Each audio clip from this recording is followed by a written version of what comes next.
विज्ञान कहता है कि मेढक जमीन के चाहे जितना अंदर अगर दब जाए दबा रहे, लेकिन वो मरता नहीं है।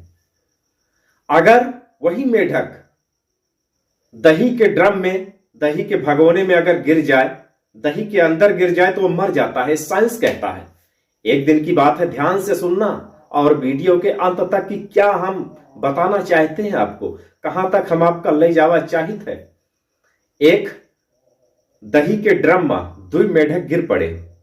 एक तो साइंस के बात मान के चुपचाप हाथ पैर हिलाई के वही में बैठ गया कि अब तो दही में गिर गया, नहीं मरना तो है ही। लेकिन दूसरे मेढक ने अपनी हिम्मत नहीं हारी कि यार आप तो मरज तो है ही है, आज तो मरना है।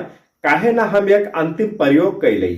वो एक अंतिम प्रयोग करे लाग, अपन हाथ पांव खूब हिलावे शुरू कीस, अतना हिलाइस कि दही